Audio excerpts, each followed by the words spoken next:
বান্দা তুই জমিন থেকে দাঁড়াইয়া আওয়াজও করার দরকার নাই, চুপি চুপি মনে মনে বল।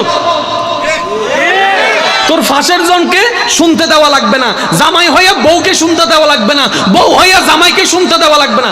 বান্দা জমিনে দাঁড়াইয়া খাটের উপর শুইয়া যায় নামাজে বৈশা পুকুর পারে বৈশা যেখানে মন চাই ওইখানে যা, শুধু মনে মনে বল আস্তাগফিরুল্লাহ, মাফ করে দাও না আল্লাহ। আল্লাহ আমি যত গুনাহ করছি তার চাইতে তো তোমার রহমত অনেক বিশাল। এই এত কোটি কোটি বান্দার ভিতরে আমার মতো একটা ছোট্ট 3.5 বান্দারে মাফ করে দিলে আল্লাহ তোমার কি যায় আসে? আল্লাহ তোমার জান্নাত নাকি এত বিশাল, এক দেওয়াল থেকে আরেক দেওয়ালে যাইতে বলে 500 বছরের রাস্তা, হুজুরদের থেকে শুনছি। এত বড় রাস্তার ভিতরে আমার মতো 3.5 একটু কোনার মধ্যে ফালায় রাখলে আল্লাহ তোমার কি কমতি হইছে? দাও না, একটু দাও, একটু দাও না, একটু দাও না। বান্দা যখন এমন করে বলতে থাকে, চোখের পানি ঝরতে থাকে, আল্লাহকে বলে ইয়া রহমান, ইয়া রহিম, ইয়া গফফার, ইয়া সত্তার, তুমি ছাড়া আমার কেউ নাই, তুমি ছাড়া আমার কেউ নাই। নবী মুস্তাফার উম্মত আমি, নবী মুস্তাফার উছিলায় আমাকে মাফ করে দাও। বান্দা যখন বলতে থাকে, এইবার আল্লাহ ফেরেশতাদেরকে বলে ও ফেরেশতা, তোরা তো বলেছিলি ইবাদত করার জন্য তোরা আসস, জিজ্ঞেস করেছিলি মানুষ কেন বানাই, মানুষ কেন বানাই। ও জিবরাইল দেখ দেখ, তুই আমার সিজদা করছস আমি মানি, তুই আমার জিকির করছস আমি মানি। জীবনে কোনোদিন আমার এই পাগলা বান্দার মতো এইভাবে আদর করে আমারে ডাকছস, এইভাবে মায়া করে আমারে ডাকছস, আমার জন্য চোখের পানি ফেলছস। তোরা কেউ চোখের পানি ফেলস নাই, আমার বান্দার চোখের প্রেমময় ভালোবাসার পানি দেখার জন্য আমি বান্দাকে বানাইছি। সুবহানাল্লাহ।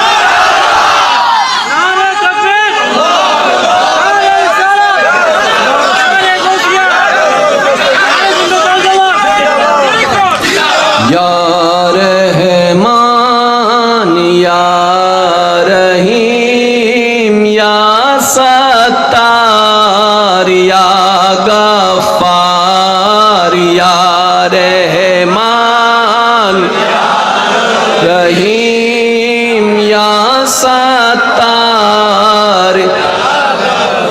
আমি শোনার জন্য আপনাদেরকে পড়তে বলবো না, আমি শুধু এতটুকু বলবো, যার অন্তরে সৃষ্টিকর্তার প্রতি যতটুকু ভালোবাসা আছে, আজকের দিনের আগ পর্যন্ত হিসাব আমি করছি না, এই মুহূর্তে যারা নিজেকে মনে করছেন সত্যি আমি অনেক অন্যায় করেছি, সত্যি আমি অনেক ভুল করেছি, ইচ্ছায় কিংবা অনিচ্ছায়, নিজে করি কিংবা বন্ধুত্ব পালে পয় করি, করছি, আমার আল্লাহকে আমি নারাজ করছি, আমার করাটা ঠিক হয় নাই, এতটুকু বুঝ যার কাছে এসেছে, আমি চাইবো আল্লাহর এই সিফতি নামগুলাকে ভালোবেসে ডাকেন না, ইয়া রহমান ইয়া রহিম ইয়া সত্তার ইয়া গফফার ইয়া রহমান ইয়া রহিম ইয়া সত্তার ইয়া গফফার ইয়া রহমান ইয়া रहीम या तुम हो पालनहार मेरा, कर दो बेड़ा पार। तुम हो पालनहार मेरा, कर दो बेड़ा पार। या रहमान या रहीम या सत्तार या। উচ্চ আওয়াজে একবার বলেন না মারহাবা। ও জিবরাইল, আমার বান্দার মতো কখনো চোখের পানি ফেলছস?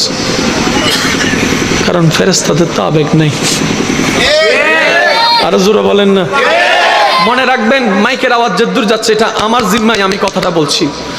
গুনাহ করা বড় কোনো অপরাধ নয়। গুনাহ এমন জিনিস ইচ্ছায়ও হয় অনিচ্ছায়ও হয়ে যায়, আর আমার রহমান ভালো করেই জানে। তাই তো আল্লাহ বলে যে তোরা গুনাহ করবি আমি জানি, সেজন্য তো তওবার দরজাটা খুলে রাখা দিছি। বান্দারে মরণের 1 মিনিট আগেও যদি বলো সিলিন্ডার, মনে রাখবেন আসামি 2 ভাবে সাজা পায়। পুলিশে যদি দৌড়াইয়া তারা ধরে, সাজা কিন্তু কঠিন। আর যদি নিজে থেকে আইসা অ্যারেস্ট, আমি ভুল করছি, সিলিন্ডার, সাজা কমে যায়। তওবা মানে কি জানেন? আল্লাহর কাছে বান্দা নিজে থেকে যায় সিলিন্ডার হওয়া, এটার নাম তওবা। আর আল্লাহ যেটারে ধরবো ছাড় নাই, এটার নাম হচ্ছে হাসর। আপনি হাসরে যাবার আগে সিলিন্ডার করে ফেলেন, রহমানের রহমত প্রস্তুত আছে। আরো জোরে বলেন না। আচ্ছা সত্যি করে একটা কথা বলেন তো, আল্লাহ যদি এমন একটা সিস্টেম করতেন যার গুনাহ বেশি হবে তার শরীর থেকে গন্ধ বের হবে, তার শরীর থেকে গন্ধ বের হবে, আজকে আপনি আমি কেউ কারো পাশে বসতে পারতাম না, কোনো স্বামী স্ত্রী একজন একজনের পাশে বসতে পারতো না। আজকে আপনার আমার শরীরের সুঘ্রাণ, আজকে আপনার আমার চেহারায় সৌন্দর্য, আজকে আপনার আমার হাজার গুনার কথা। এমন অনেক অপরাধ আছে বন্ধু বন্ধুর মধ্যে ভয়ের মধ্যে থাকে, আমি তো তারা ভুল করে বলে ফেলছি, সে যদি সবাইকে বলে ফেলে তাহলে তো আমার ইজ্জত শেষ। অনেক স্বামী ভয় পাচ্ছে যদি আমার স্ত্রী জেনে যায় এই কথাটা সংসার ভেঙে যাবে। অনেক স্ত্রী চিন্তায় আছে যদি স্বামী কারো কাছ থেকে আমার অতীতের কথা জেনে যায় আজকে আমার সংসার ভেঙে যাবে। আপনি যে বিষয়গুলোকে জেনে যাওয়ার কারণে ভয় পাচ্ছেন এগুলো গোপন আছে কেমনে? আপনার রহমানে গোপন করে রেখেছে। ফেরেশতাই বলে যে আল্লাহ প্রকাশ করে দিমুনি, কারণ তে গুনাহ করছে তুমি গোপন করে রাখছো, তারপরে দেখি সে গুনাহ বন্ধ করে না। ফেরেশতা বলে, বামকাদের ফেরেশতা বলে আল্লাহ আমি প্রকাশ করে দিই। আল্লাহ কয় তোর বান্দা হইলে তুই প্রকাশ কর, তোর যদি বান্দা হয় তুই প্রকাশ কর। আল্লাহ আমার বান্দা না, বান্দা তো তোমার। আল্লাহ কয় যে আমার বান্দারে বেইজ্জত করার ক্ষমতা তোরে কে দিছে রে? আপনি শুনলে অবাক হয়ে যাবেন। আমি বলি বন্ধু বন্ধুকে দুঃখ শেয়ার করে না, গোপন কথা শেয়ার করে না। 10 বছর পরে যদি বন্ধুত্ব দুশ্মনী হয়ে যায় তখন বলে যে কইয়া দিমু 500 টাকা। তখন আল্লাহ কি বলে জানেন? ও বান্দা আমি তো গোপন করে রাখছিলাম, তুই না বইলা দিছস। আমি তো গোপন করে রাখছিলাম, তুই না বইলে এখন নিজের ফেসে নিজে পড়ে গেছস। সেজন্য বন্ধু যদি বানাতে হয় না, বেস্ট ফ্রেন্ড আল্লাহকে বানান। যা বলবেন মনও হালকা হয়ে যাবে, এই খবর লিকও হবে না, জীবনে কোনোদিন লিকও হবে না। এখন আসেন বন্দুক কাকে বলে, বন্দুক কত প্রকার ও কি কি আমি একটু প্রশ্ন করব, আমার যুবক ভাইয়েরা উত্তর দিবেন। কারো যদি বিরক্ত লাগে উঠে চলে যেতে পারেন, কারো বিরক্ত লাগলে উঠে চলে যেতে পারেন, কারণ এটা হচ্ছে ক্লাস, এটা হচ্ছে প্রেমের ক্লাস, এটা হচ্ছে মহাব্বতের ক্লাস। আজকে মাহফিল হচ্ছে না, আজকে মহাব্বতের ক্লাস হচ্ছে। আজকে আল্লাহর প্রেমিক বান্দাগণ, নবীর প্রেমিক উম্মতগণ বসা আছে। যার যত শক্তি আছে একবার বলেন তো মারহাবা। আমার মনে হয় আওয়াজটা আরো কঠিন হতে পারে, ঈমানি আওয়াজ লাগাই বলেন মারহাবা। এখন দেখেন আমার যুবক ভাইরা একটু আওয়াজ দিয়ে বলেন ফ্রেন্ড কয় প্রকার? একটা হচ্ছে ফ্রেন্ড, একটা হচ্ছে বেস্ট ফ্রেন্ড, একটা হচ্ছে ক্লোজ ফ্রেন্ড। এখন বলেন ফ্রেন্ড কম থাকে না বেশি থাকে? ফেসবুকে যাইরা সহ না তরুণ গুজার ফানলারান হতা ফেসবুকে যাইরা সহ না ফ্রেন্ড হদুন আছে ই যাব না ফ্রেন্ড হদু শেয়ার অন ও দেখি এতগুলা ফ্রেন্ড। এখন বলেন best friend, close friend. Close friend থাকে সব সময়, বলেন না? বেস্ট ফ্রেন্ড 4 জন 5 জন 10 জন থাকতে পারে, যেগুলাকে নিয়ে আপনি ওই কি জানে বলে ওইগুলো তারা উজুর মানুষ তো না জানি না হদের হ্যাং আউট, কি বলে হ্যাং আউট আছে কলেজের মধ্যে ইবে ঘরে ইতারা কয়জন 10 জন 12 জনের একটা গ্রুপ থাকে। আর ফ্রেন্ড যদি হয় ভাই এটাও আমার ফ্রেন্ড, এটাও আমার ফ্রেন্ড, এটাও আমার ফ্রেন্ড, সব কলেজ ফ্রেন্ড, সব কলেজ ফ্রেন্ড, সব হবু এদুন বন্ধু, ওদের সমস্যা নাই, ফ্রেন্ড না বেস্ট ফ্রেন্ড নত। এখন আসুন ফ্রেন্ড বেস্ট ফ্রেন্ড কিছু কিছু, বেস্ট ফ্রেন্ড ক্লোজ ফ্রেন্ড, এটা হচ্ছে আমাদের সিস্টেম। আমরা আল্লাহকে বললাম আল্লাহ আমাদের এখানে তো ফ্রেন্ড বেস্ট ফ্রেন্ড ক্লোজ ফ্রেন্ডের একটা সিস্টেম আছে, তোমারও কি এরকম কিছু আসেনি? আল্লাহ বলে যে তোদের আছে তো আমার থাকবে না? আল্লাহ তোমার আছে কই? আছে তো। আল্লাহ তোমার ফ্রেন্ড কে? আল্লাহ পাক বলে যত ওলি আল্লাহ সবাই আমার ফ্রেন্ড, যত সাহাবা সবাই আমার ফ্রেন্ড। সেজন্য না মাইলে ফিরের বলিও বেশি ফ্রেন্ড, সাহাবাও বেশি। এবার বলেন বেস্ট ফ্রেন্ড কিছু কিছু, বেস্ট ফ্রেন্ড আল্লাহ তোমার বেস্ট ফ্রেন্ড আসেনি? কয় আছে তো। আল্লাহ তোমার বেস্ট ফ্রেন্ড কে? কয় আদম থেকে ঈসা সবগুলো। আরো জোরে আদম আমার বেস্ট ফ্রেন্ড, মুসা আমার বেস্ট ফ্রেন্ড, ঈসা আমার বেস্ট ফ্রেন্ড। মনে রাখবেন, বেস্ট ফ্রেন্ড শব্দটা শুনতে আল্লাহর সাথে একটু অমিল লাগছে, কিন্তু আপনাদেরকে বোঝানোর জন্য আমাকে শব্দটা ব্যবহার করতে হচ্ছে, কারণ বক্তার কাজ হচ্ছে শ্রোতাদেরকে বুঝাই দেওয়া, বক্তার কাজ হচ্ছে শ্রোতাদেরকে বুঝাই দেওয়া। কথা বলেন ঠিক না বেঠিক? আল্লাহ বলছেন আদম আমার বেস্ট ফ্রেন্ড, মুসা আমার বেস্ট ফ্রেন্ড, ঈসা আমার বেস্ট ফ্রেন্ড, দাউদ আমার বেস্ট ফ্রেন্ড। আল্লাহ পাইলাম তো তোমার বেস্ট ফ্রেন্ড প্রায় 1,24,000 আনুমানিক। আল্লাহ তোমার ক্লোজ ফ্রেন্ড নাই? কয় আছে তো। আল্লাহ কে? কয় তোদের নবীটা আর কি। আল্লাহ কয়জন? আরো জোরে, আরো জোরে, আরো জোরে। আল্লাহ বলে যে আমার ফ্রেন্ড কে? যতগুলা ওলি এসেছে, আছে, আসবে, যতগুণ সাহাবা আছে সবাই আমার ফ্রেন্ড, আমার ফ্রেন্ডের দলে। এখন ফ্রেন্ডের তুলনায় বেস্ট ফ্রেন্ড একটু কম হয়ে যায়, সেজন্য আদম থেকে ঈসা এই গ্রুপটা আমার বেস্ট ফ্রেন্ড। আল্লাহ ক্লোজ ফ্রেন্ড কয় আমার ক্লোজ ফ্রেন্ডকে জানাস? ওয়াদোহাওয়ালা, চেহারাওয়ালা যেটা ওইটা আর কি, ইয়াসিনের দাঁতওয়ালা যেটা ওইটা আর কি, যার কদম থাকে জমিনে, হাত বাড়াইলে হাত চলে যায় জান্নাতের ভিতরে, ওইটা আর কি, ওইটা আর কি, ওইটা আর কি। যাকে আমি সুবহানাল্লাযী আসরা বিআবদিহি লাইলাম মিনাল মসজিদিল হারামি ইলাল মসজিদিল আকসা বলে মাটির থেকে ভ্রমণ করে এলাম, ওখানে গিয়ে দেখা দিয়েছি, ওইটা আর কি আমার বেস্ট ফ্রেন্ড, ওইটা আর কি আমার বেস্ট ফ্রেন্ড, ওইটাই আমার বেস্ট ফ্রেন্ড। ইব্রাহিম আমার ফ্রেন্ড, সেজন্য তার নাম দিয়েছি খলিলুল্লাহ, খলিলুল্লাহ, খলিলুল্লাহ। মুহাম্মদ আমার বেস্ট ফ্রেন্ড, তাই তো তার নাম দিয়েছি হাবিবুল্লাহ। চিৎকার লাগে একবার বলেন সুবহানাল্লাহ। এখন আমি মূল কথায় একদম গোছাই আনছি। জীবনের সার্থকতা, জীবনের ব্যর্থকতা। জীবনে আমাদের দুইটা শব্দ, হয়তো সফল হবেন নয়তো ব্যর্থ হবেন। এখন আমরা সফল বলতে কাকে বুঝি? যে পড়ালেখা শেষ করে চাকরি পেয়েছে, আমরা তাকে সফল ভাবছি। যে টাকা পয়সা ভালো কামাই, আমরা তাকে সফল ভাবি। যে ঘর বাড়ি আছে, তাকে আমরা সফল ভাবি।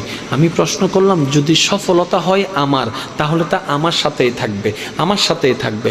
কিন্তু বড় অবাককর বিষয়, আমি 28 দিন চাকরি করে যদি মারা যাই, আমার বেতনটা আমাকে আর দিচ্ছে না, আমার পরিবারে এসে নিয়ে যাচ্ছে, তো আমার কই রইল, আমার কই রইল?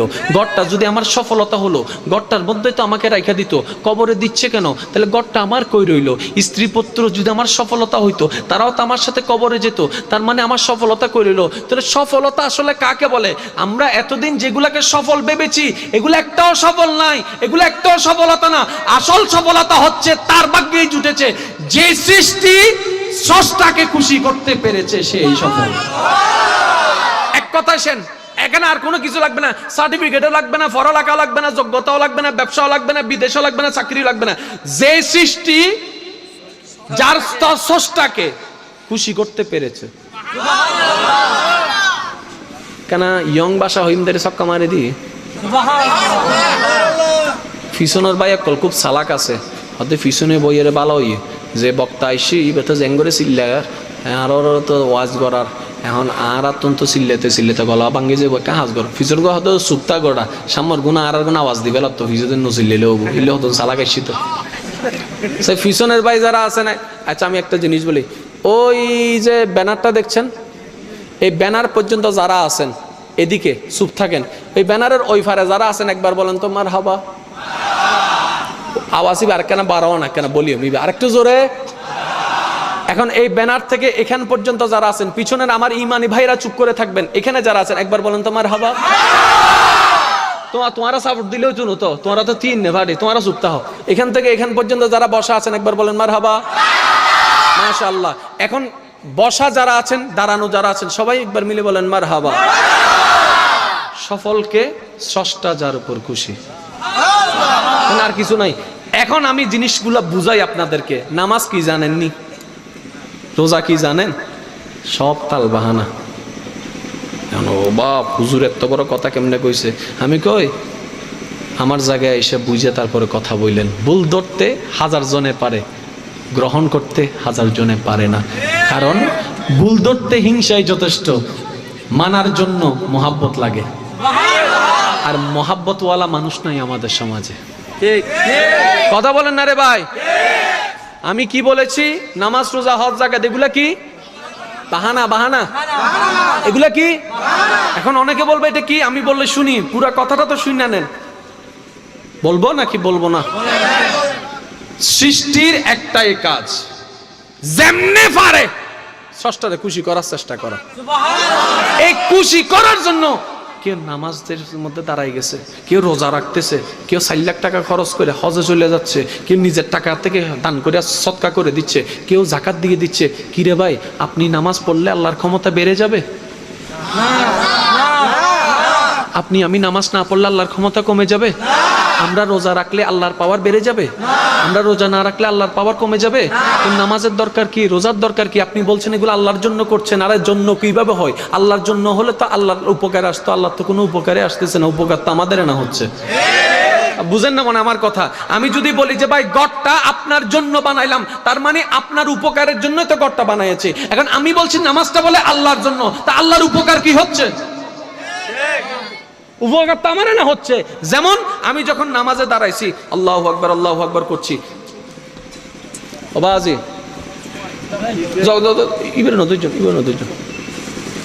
আমরা যখন হাতটা উঠে নামাজটা পড়ি, ব্যায়াম হচ্ছে তো আমার না। আপনারা জানেন যখন বান্দা রুকু করে, অনেকের হাঁটুর ব্যথা আছে না?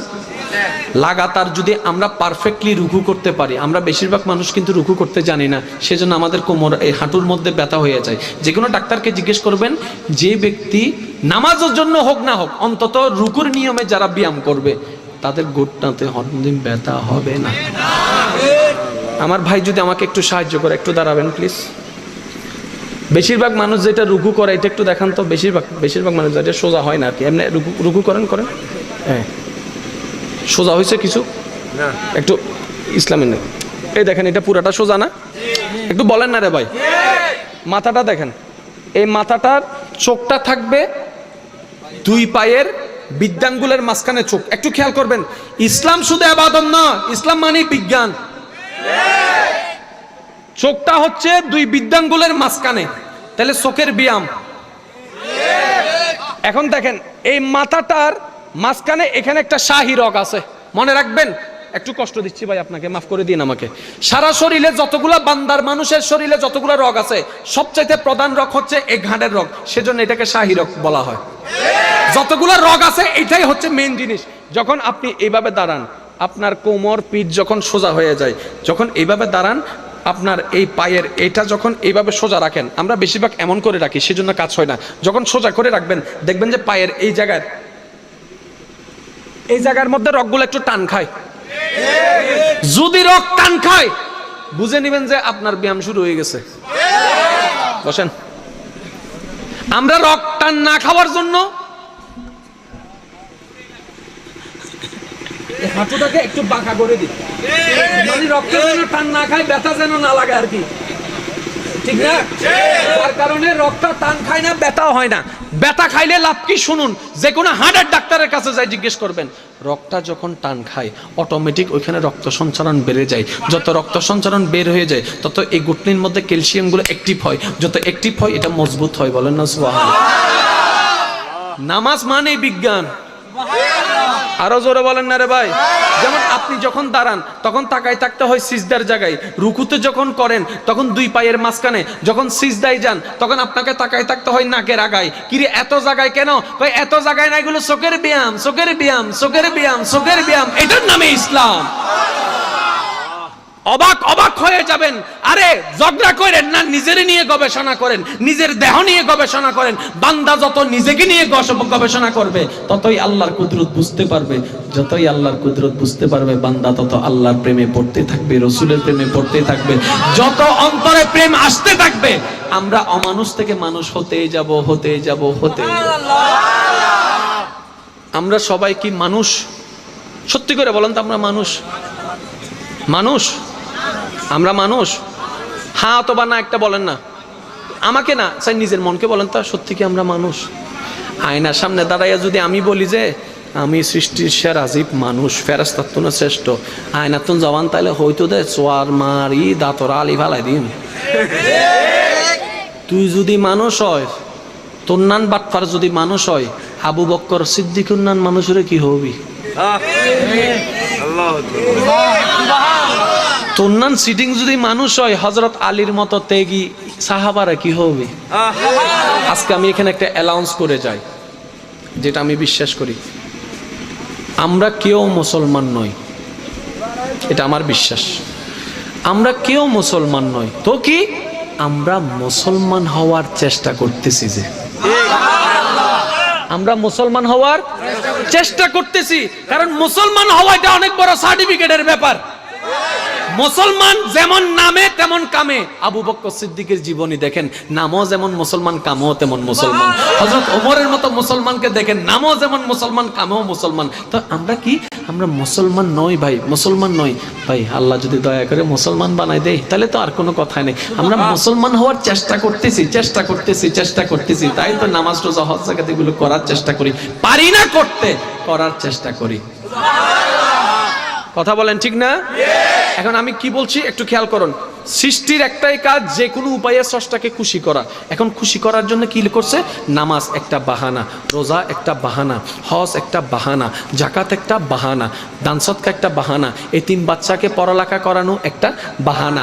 যার বাপ নাই এমন মেয়েকে সুন্দর করে বাবার দায়িত্ব হয়ে, ভাইয়ের দায়িত্ব হয়ে দাঁড়াইয়ে বিয়ে দিয়ে দেওয়া, এটা একটা বাহানা। স্ত্রীর উপর হক আদায় করা বাহানা, স্বামীর হক আদায় করা বাহানা, যার যার সম্পদ তাকে তাকে বুঝাই দেওয়া, লোভটাকে মেরে সম্পদ বুঝাই দেওয়া, এগুলো সব বাহানা। আমি বললাম ভাই করো কি?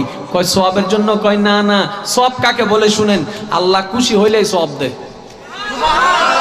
সবাই যদি গরমে বসতে পারে, আমিও গরমে বসতে পারবো, সমস্যা নাই। আপনি যে দাঁড়াইছেন এই জন্য আপনাকে মোবারকবাদ, বসেন। আমার ভাইয়েরা চালাক আছে তো, অর্ধেকটা গরম সহ্য করে দিয়ে জান্নাতের এসির বাতাস খাইবার লাই। আর একা বাদ দিতে বা আজি উদুসুন যাইলে আর হইলো যাইও, কিন্তু যাইও ফালাই না যাইও। এন্ডাকে আরে লগেলে তত কমে যাবো না ভাই, তো দিবে দেয় না বাগ করি। এর সমস্যা কি? আরো জোরে বলেন না। মনে রাখবেন, নিজে খাইলে পেট ভরে, অন্যরে খাওয়াইলে পেটও ভরে, মনও শান্তিতে ভরে যায়।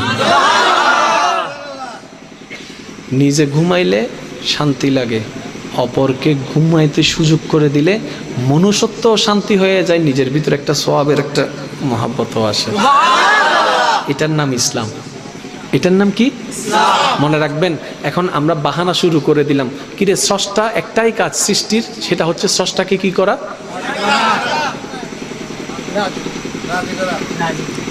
কথা বলল না। স্রষ্টাকে কি করা? এই দায়িত্ব কাদের? আরো জোরে বলেন। সেজন্য একজন লাগে গেছে মসজিদ বানাইতে, একজন লাগে গেছে মাদ্রাসা বানাইতে, আরেকজনে এই কাজে, আরেকজনে এই কাজে। করস কি? সওয়াবের জন্য। কয় সওয়াব কাকে বলে? আল্লাহ যখন খুশি হয় তখন সওয়াব দেয়। সওয়াব হচ্ছে একটা উপহারে না, মেন কি? আল্লাহ খুশি। এক কথায় বলতে গেলে যত কর্ম তত বাহানা, সব কাহানার একটাই কাজ, আল্লাহ একটু খুশিটা হয়ে যেন। আমি দেখো না, আমি কাজকর্ম দোকান বন্ধ করে দিছি, কিন্তু হ্যাঁ আমি আসছি তোমার দরবারে। তো আল্লাহ কয় যে আশ্বস্ত কি হয়েছে? কয় আমি ব্যবসা বন্ধ করে আসছি শুধু তোমার খুশি পাওয়ার জন্য। আল্লাহু আকবার।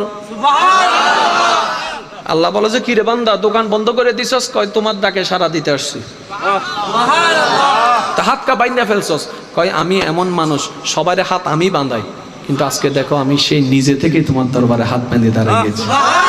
আল্লাহ, আমি ভিক্ষুক এসেছি রহমানের দরবারে ভিক্ষা পাওয়ার জন্য। এবার বান্দা হাত বেঁধে বলছে আলহামদুলিল্লাহি রাব্বিল আলামিন আর রহমানির রহিম। কিরে বান্দা, তুই এগুলো কি করস?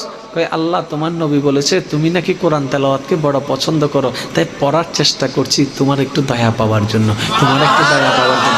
রুকু যখন করেন খুব খেয়াল করবেন, রুকুতে আপনি বলেন সুবহানা রাব্বিয়াল আযীম, সিজদায় বলেন আপনি সুবহানা রাব্বিয়াল আলা। ওরে নামাজি বান্দা, কোনোদিন ভাইবা দেখছেন কেন রুকুতে আযীম বলতে হয়, কেন সিজদায় আলা বলেন? পড়ে গেছেন। সেজন্য তো মুরব্বীর একটা কথা বলে, বুঝা পড়া আর না বুঝা পড়া এক না।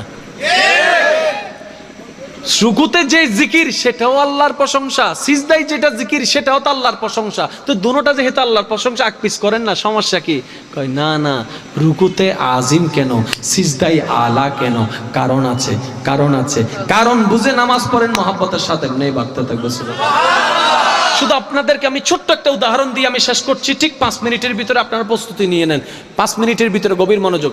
নামাজ জান্নাতের চাবি, কোনো সন্দেহ? নামাজ পড়লে জান্নাতে যাওয়া যায়, কোনো সন্দেহ? নামাজ যারা পড়ে তারা জান্নাতে যেতে পারবে কি পারবে না? আরো জোরে বলেন না। নামাজ জান্নাতের, নামাজ পড়লে কোথায় যায়? আপনারা কিন্তু সবাই এক কথার মানুষ, উল্টে যাইয়েন না কিন্তু। হ্যাঁ, নামাজ পড়া জান্নাতে যাওয়া, এটাই তো আপনারা বলেন, ঠিক না? সব নামাজি কি জান্নাতি? তো আপনি তো এক মুখে দুই কথা বলছেন। একটু আগে বললেন যে নামাজ জান্নাতের চাবি, আবার হদ্দে বেগ নামাজি জান্নাতি ন ওমা। তার মানে কিছু ফাঁক, কিছু ফাঁক বলেন না, কিছু ফাঁক। কখনো ভেবেছেন, আমি আপনাদেরকে প্রশ্নগুলা করে যে একটু ভাববেন, ফজরের নামাজ কয় রাকাত? সবাই মিলে বলুন না রে ভাই। 2 রাকাত ফরজ, 2 রাকাত সুন্নত। ফরজ কাকে বলে? এক কথাই বুঝেন, যেই হুকুমের সাথে আল্লাহর সম্পর্ক এটাকে ফরজ বলে, যেই কাজের সাথে নবীর সম্পর্ক তাকে সুন্নত বলে। এক কথায় সুন্নত মানি নবী, ফরজ মানি আল্লাহ। সুন্নত মানি, ফরজ মানি মনে থাকবে তো এটা? এখন আমি প্রশ্ন করবো, আপনারা উত্তর আমাকে ফুল ভলিউম উত্তর দিবেন। ফজরের নামাজ 4 রাকাত, 2 রাকাত ফরজের আগে, 2 রাকাত হয় নাই, আরো জোরে বলতে হবে 2 রাকাত। আমি প্রশ্ন করব, আপনারা শুনবেন, শোনার পরে মিলাবেন, মিলানোর পরে বুঝে বুঝে উত্তর দিবেন। ফজরের নামাজ 4 রাকাত, 4 রাকাত 2 রাকাত ফরজের আগে, 2 রাকাত। জোহরের 4 রাকাত ফরজের আগে, 4 রাকাত। আসরের 4 রাকাত ফরজের আগে, 4 রাকাত। এশারের 4 রাকাত ফরজের আগে, 4 রাকাত। মাগরিবের 3 রাকাত ফরজের আগে, 2 রাকাত। আগে আগে আগে, পরের কথা বলি নাই, আগে। কখনো ভেবে দেখেছেন 5 ওয়াক্ত নামাজে 4 ওয়াক্তের মধ্যে আগে সুন্নত তারপরে ফরজ?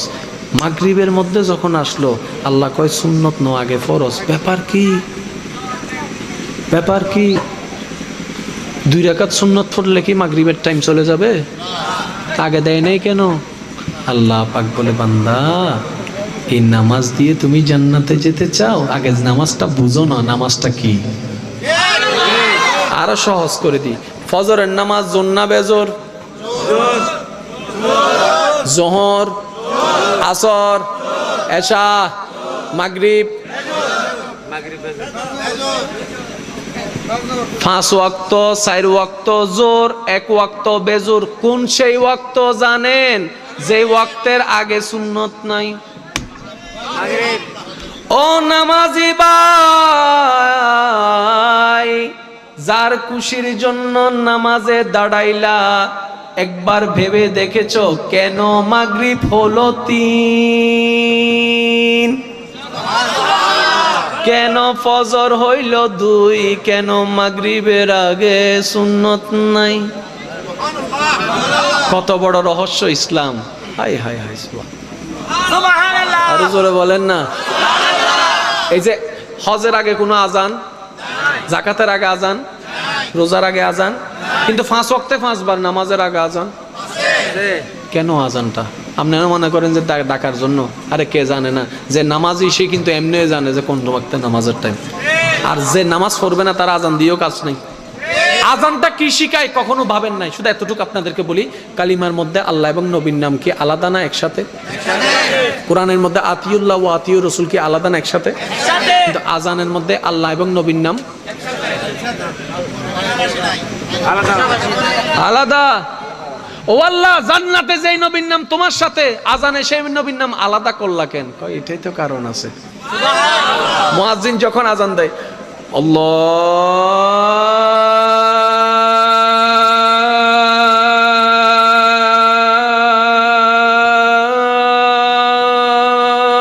আল্লাহু আকবার, আল্লাহু আকবার। কি বলতে চাই মুয়াজ্জিনে? মুয়াজ্জিনের কি ঠেকা পড়ছে আজানটা দেওয়া, নাকি আপনি মনে করছেন মুয়াজ্জিনে আজান দিয়ে টাকা কামাই? না না না না না না না, মুয়াজ্জিন এখানে চাকরি না করলে অন্য জায়গায় করে আল্লাহ চলাই নিত তো। সুবহানাল্লাহ! মুয়াজ্জিনের এটা দায়িত্ব না, এটা ডিউটি না। মুয়াজ্জিন কেন দিচ্ছে এটা? আপনারা মনে করছেন মুয়াজ্জিনকে টাকা দিয়ে রাখছেন? না, মুয়াজ্জিন থেকে, ইমাম থেকে, খতিব থেকে আপনাদেরকে আল্লাহর দায়ভার থেকে বাঁচাইছে। তাহলে আল্লাহর ঘরের মর্যাদাকে রক্ষা করতো ইমাম মুয়াজ্জিন খতিব করছে। এখন ওনারা যদি দায়িত্ব ছাইরা দেয় আপনারা কি করবেন? কই ফালায় রাখবেন? আল্লাহর ঘর যদি ফালায় রাখেন গজব তো আসবো তখন। সেজন্য ইমামকে কখনো বেতন দেওয়া যায় না, মুয়াজ্জিনকে বেতন দেওয়া যায় না, আপনার ওই খতিবকে বেতন দেওয়া যায় না। কি দিতে হয়? ওনাদেরকে প্রতি মাসে হাদিয়া দিতে হয়, যেটা বেতন না। আরো জোরে বলেন না। আলেমের কখনো বেতন হয় না, হাদিয়া হয়। যারা কোরআন পড়াবে আপনার সন্তানকে, তাদেরকে বেতন নয়, হাদিয়া। কেন? এটার বেতন দিতে হয় শুধু নিজের কর্মচারীকে বেতন দিতে পারে, মুয়াজ্জিন তো আল্লাহর কর্মচারী। আরো জোরে বলেন না রে ভাই। ইমাম তো আল্লাহর কর্মচারী। কেমনে? গডকার আল্লাহর। তা আল্লাহর ঘরে যিনি চাকরি করে তিনি কার কর্মচারী? আল্লাহর। আল্লাহ না বেতন দিবে, আপনি কি দিবেন?